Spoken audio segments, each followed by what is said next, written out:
Dom Miguel, infante de Portugal e irmão usurpador de Dom Pedro I, desempenhou um papel central na disputa pela coroa portuguesa no século XIX, caracterizado por sua adesão ao absolutismo e oposição ao liberalismo, defendido por seu irmão Dom Pedro I e IV de Portugal. Aqui estão os detalhes sobre Dom Miguel, sua usurpação do trono, as tensões com Dom Pedro e seu destino. Vida e família. Dom Miguel acompanhou a família real portuguesa na transferência para o Brasil em 1807 e chegou ao Rio de Janeiro em março de 1808. Na infância, Dom Miguel e Dom Pedro formavam regimentos com filhos de escravizados e combatiam entre si.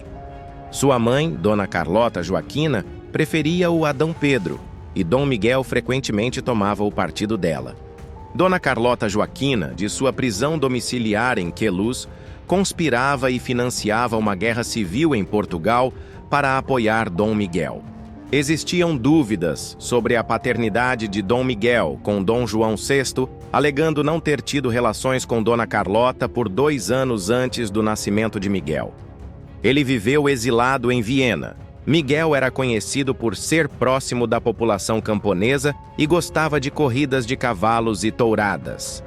Em janeiro de 1834, ele contraiu cólera, mas se recuperou, ao contrário de sua irmã Dona Maria da Assunção. Usurpação do trono português. Após a morte de Dom João VI em 1826, Dom Pedro I abdicou do trono português em favor de sua filha, Dona Maria da Glória, Dona Maria II, e lhe outorgou uma constituição liberal para Portugal. A intenção era que Dom Miguel se casasse com Dona Maria II e governasse como regente até a maioridade dela.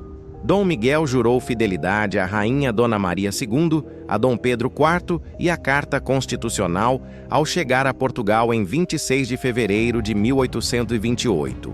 No entanto, quase que imediatamente, ele foi aclamado como Dom Miguel I, nosso rei absoluto, por grupos leais a Dona Carlota Joaquina e por parte da multidão.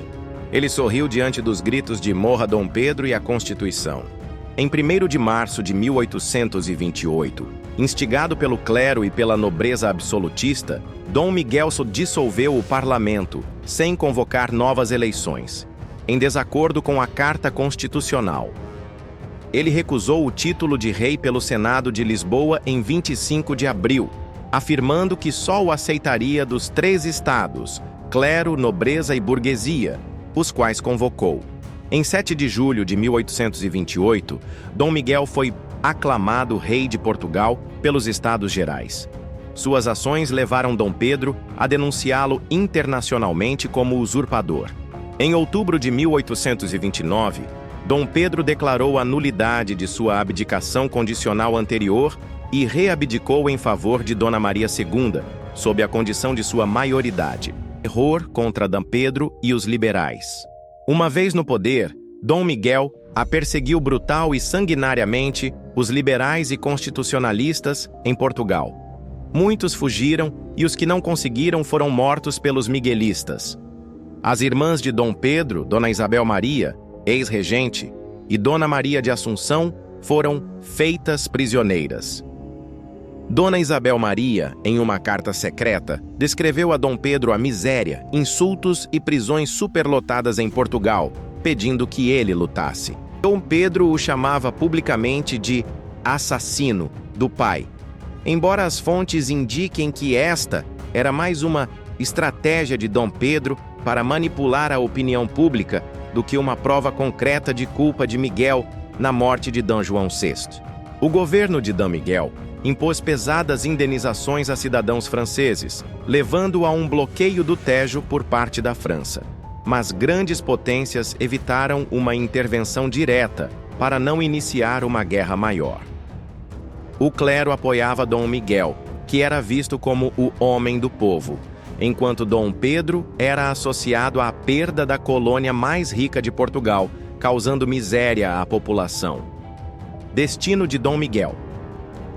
A guerra civil entre as forças de Dom Pedro, liberais, e Dom Miguel, absolutistas, continuou por alguns anos, com Dom Pedro liderando a campanha a partir do Porto e depois de Lisboa.